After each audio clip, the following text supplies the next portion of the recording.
bom dia a todos vocês que acompanham o Portal do Holanda, desta vez pela TV, onde aqui você vai obter as melhores qualidades de imagens e assim poder ter as informações de forma mais direta.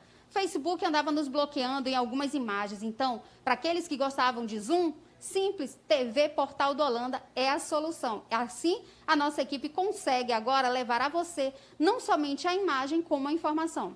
Dessa vez, a nossa equipe veio a Roraima. Isso mesmo, nós estamos em Boa Vista para acompanhar o caso da transferência do acusado Rafael Fernandes, que seria acusado de ter assassinado sua namorada, a Miss, a Kimberly, para Manaus. Aqui vai acontecer uma coletiva, nossa equipe vai acompanhar também essa coletiva e aproveitando a oportunidade de mostrar para vocês as pessoas que participaram das investigações. Foi montada uma força-tarefa onde a polícia do estado do Amazonas, juntamente com a polícia daqui do estado de Roraima, conseguiram chegar a acompanhar o percalço de Rafael. Uma dessas pessoas, o chefe de investigação, o sargento Ronei, que vai explicar para a gente o passo a passo, inclusive detalhes de como eles conseguiram minuciosamente acompanhar passo a passo isso, né? Sargento, quando vocês ficaram sabendo do caso, qual foi a primeira posição que tiveram? Na verdade, após o fato ocorrer na cidade de Manaus, a Polícia Civil do Amazonas, com algumas informações de que o Rafael poderia ter vindo a Roraima, fez contato com a Polícia Civil de Roraima, bem como com a Divisão de Inteligência e Captura, e criou uma força-tarefa, a gente criou uma força-tarefa, onde havia uma troca de informações, toda nova informação era compartilhada, e dessa forma a gente pôde acompanhar o passo a passo do Rafael e conseguir chegar à informação que ele estaria no município de Pacaraima. Qual foi a hora exata que ele deu a entrada? Onde foi esse acidente? Explica pra gente. Na verdade, as câmeras da Polícia Rodoviária Federal, que também participou da Força Tarefa, registraram a entrada dele no estado por volta de 5h48 da manhã, lá no Jundiá. Posteriormente, não houve registro pelo tempo de entrada dele na cidade de Boa Vista com o veículo. Lá nessa barreira, ele ainda estava com o carro dele mesmo ou ele estava de carona? Isso, na barreira ele ainda estava com o carro. E aí a gente acompanhando a Polícia Rodoviária, na verdade, acompanhando as câmeras de monitoramento da BR, não registrou a entrada dele no município de Boa Vista, o que causou estranheza. Então, começamos a procurar nos municípios do interior do sul do estado de Roraima. E aí foi conseguida a informação que o veículo tinha sofrido um acidente no veículo, no município de Caracaraí, mais exatamente na Parque Nacional do Viruá. Em seguida, ele pegou uma carona com um senhor que desconhecia, com certeza. Era caminhoneiro? Ainda era um senhor, uma caminhonete. E ele ainda... eram poucas notícias ainda divulgadas sobre o caso em Roraima. Esse senhor levou ele até o município de Caracaraí. Lá ele chegou a abastecer o veículo desse senhor com R$50. E em Caracaraí ele pegou um táxi com destino a Boa Vista. Esteve no terminal rodoviário, sacou um dinheiro, pediu para o taxista deixar ele num outro terminal chamado Terminal do Caimbé, que é onde saem os veículos que vão com destino a Pacaraima. Foram feitas diligências nesse terminal, foi encontrado taxista que levou ele até o município de Pacaraima. E lá deixou ele também no terminal rodoviário de Pacaraima, foi o último local que ele foi visto com certeza. Então, houve compartilhamento de informação com a Polícia Militar daquele estado, havia uma possibilidade dele ter ingressado na Venezuela, foram feitos contatos com policiais venezuelanos que chegaram a fazer diligências em hotéis daquele país, porém a Venezuela, a fronteira está fechada e não está sendo permitido o ingresso de brasileiros. E isso reforçou mais ainda a tese de que realmente ele estaria no município de Pacaraima, ou poderia ter retornado ao município de Boa Vista, devido a essa dificuldade. Então, algumas equipes foram enviadas a Pacaraima para realizar buscas. Foi feita uma primeira tentativa de abordagem no local, que é um local ermo de mata, pela equipe da FICO. Uns venezuelanos que ele já estava no meio deles, numa invasão, chegaram a impedir o trabalho da polícia. Um venezuelano, inclusive, utilizou de um teçado para ameaçar policiais. A equipe retraiu, solicitou apoio da Polícia Militar. realizaram uma excelente estratégia, aguardaram um tempo para que ele pudesse voltar da mata e conseguiram, com o maior número de policiais, cercar o local, e a Polícia Militar conseguiu, de Pacaraima, conseguiu efetuar a prisão dele. Sargento, então, no momento em que houve a prisão, ou seja, já teria acontecido uma tentativa anterior, foi quando ele, misturado aos venezuelanos, pagando de vítima, os venezuelanos acabaram indo contra a polícia. Então, foi necessário esse reforço. Neste momento, o Rafael, ele já sabia que estava sendo procurado, ele já sabia que a polícia estava ali para pegá-lo, ou ele não sabia da situação ainda? Na verdade, como é um fugitivo, né, como vinha fugindo, as duas possibilidades podem existir, tanto dele estar assombrado com a situação de uma abordagem policial, quanto achar que era direcionada a ele, né? Acredito que ele, pelo fato de ter voltado para o mesmo local, ele acreditou que não pudesse ser atrás dele, né?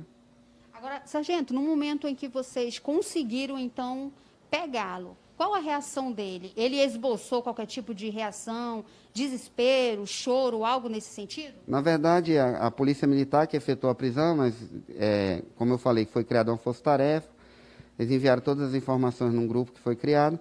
Ele parecia bem assustado, mas o pessoal falou que realmente ele estava bem calado, não fala muito não, a respeito de nada. E, logicamente, houve as oitivas com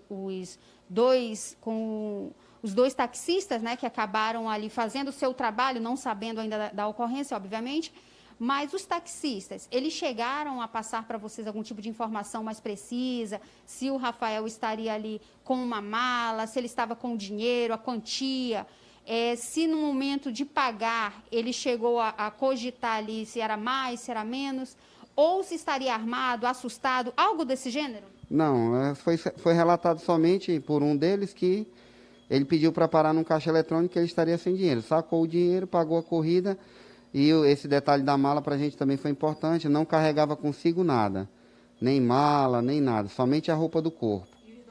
E os documentos. Agora, sargento, a nossa equipe veio durante toda a noite nesse trajeto, inclusive ali de Caracaraí, onde de fato ele iniciou o seu trajeto pegando o táxi, é bastante distante. Ou seja, dá até para, de repente, surgir uma conversa, né, com quem está ao volante, até mesmo por receio. Devido também ele ter passado a noite toda acordado, né, nesse trajeto, ele não chegou a conversar com os taxistas? Na verdade, os taxistas relatam que foi normal, corrida normal, né, e na verdade, também não imaginavam que estavam carregando ali um criminoso. Então, eles conversaram mais coisas normais, de rotineiras, da cidade, essas coisas assim. Nada demais relacionado. Em nenhum momento também, como você falou, eram profissionais que estavam fazendo seu serviço, não imaginavam que estavam carregando consigo um criminoso.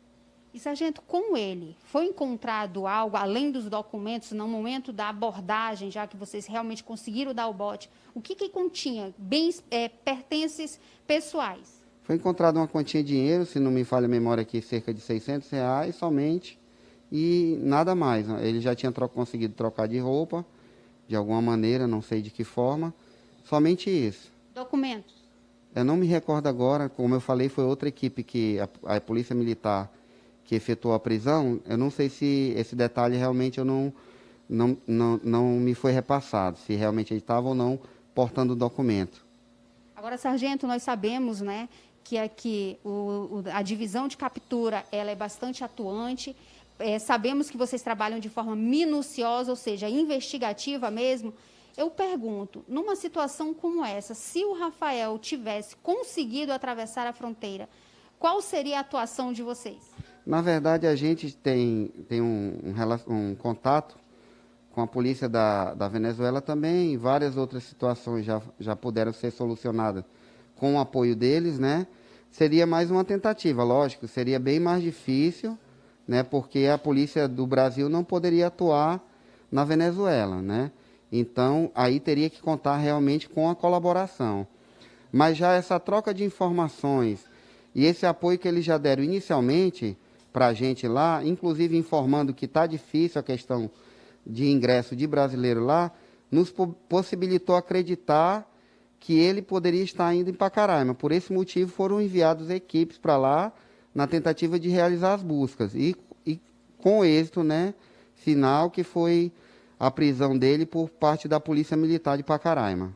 Agora, sargento, a nossa equipe, vocês estão acompanhando, em Manaus também nós estamos tendo um contato, apesar dos familiares, a maioria dos familiares, principalmente a mãe, morar em Manicoré, a nossa equipe conseguiu falar com a mãe através de videoconferência, e ali nós percebemos que ela jamais desacreditou no potencial da polícia, na força que a polícia tem. O senhor, trazendo esse resultado positivo para a família da Kimberly, qual a sensação que o senhor tem? Para a gente, né, como polícia, é uma sensação do dever cumprido, né, que a gente conseguiu, graças aí ao esforço de muitos policiais, né, um trabalho conjunto, que a gente conseguiu trazer um pouco mais de alívio para a família, tendo em vista que a dor é inevitável, né, porém, a alegria da justiça é muito importante. E a gente atuar nesse papel, podendo fazer esse papel, podendo fazer o nosso trabalho com êxito, para a gente é gratificante. Sargento, foi passado já para o Rafael a respeito do pai? Foi confirmado mesmo o caso do suicídio do pai dele e ele já está ciente? Na verdade, o suicídio realmente foi confirmado no estado de São Paulo, né? Porém, ele não está ciente ainda da situação do suicídio do pai.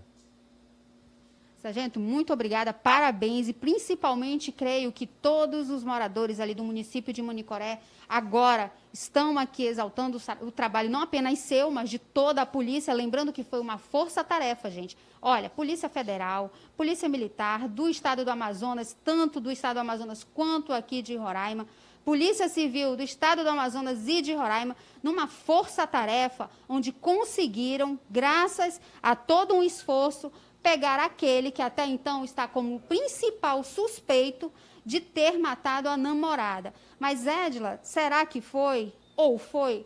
Isso realmente somente a justiça nos trará respostas. A princípio, a prisão foi feita conforme existe a necessidade e assim nós levamos a vocês as informações. Lembrando, viu, a nossa equipe está aqui em Boa Vista, gente, justamente para pegar de forma minuciosa informações das equipes que participaram da prisão de Rafael. Com imagens de Jander Robson, apoio técnico de Marcos Vinícius e Douglas, eu sou Edila Chaves, do Portal do Holanda, onde, se o fato aconteceu, no Portal do Holanda você leu.